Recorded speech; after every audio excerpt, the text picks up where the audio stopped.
Today, we're diving into an overlooked part of strength training, the wrist.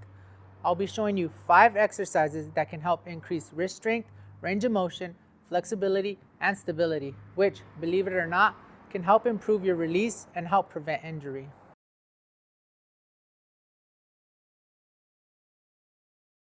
When it comes to our arms, the wrist is considered one of the weakest torque generators. If the wrist is the weakest link among the arm joints, it may fail to generate the necessary torque and control, potentially failing before the arm and shoulder.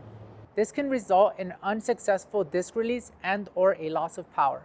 So grab a lightweight dumbbell, follow along, and let's dive into these 5 wrist exercises. The good thing about these 5 exercises, you can do them in a seated position, which I highly recommend.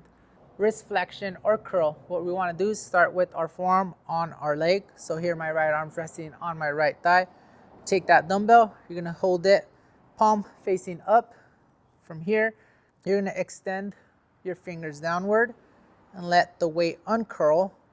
Then you're going to curl the weight back upwards, creating a curling motion at the wrist. Wrist curls not only improve forearm muscles and joint strength, but improve grip strength. Improved grip strength can lead to better control, which can help with speed and power when throwing disc. For the wrist extension, notice how my arm is still resting on my thigh. Now my palm is facing down. Put that weight in my hand. From here, what you're going to do is you're going to extend your knuckles upward towards your body. And now we're doing wrist extensions. The wrist extension targets the wrist muscles more than the forearm, but is still a great way to strengthen both areas. Wrist rotation, my arm is still on my thigh. Here, my hand is just in a neutral position. So I'm gonna do is hold that weight. What I'm gonna do here is I'm gonna rotate that hand toward the left, bring it back to center, rotate it off to the right.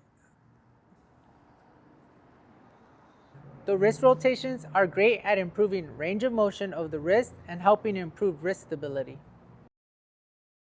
Wrist deviation, notice how I still have the weight in my hand and my hand is in the same position as it was previously for the wrist rotation.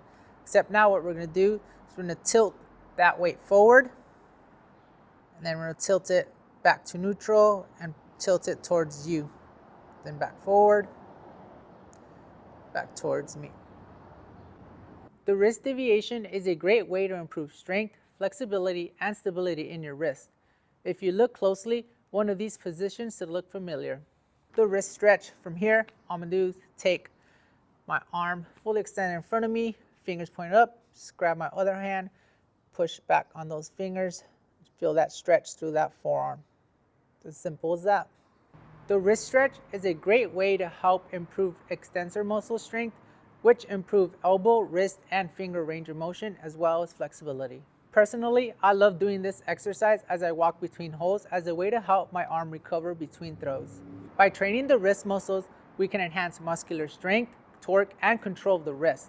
In disc golf, this is crucial for achieving snap at the disc release and in preventing injuries such as golfer's elbow. I strongly encourage you to add these exercises to your workout routine and as a warm-up before a round of disc golf. I'll see you next time. Seraph out.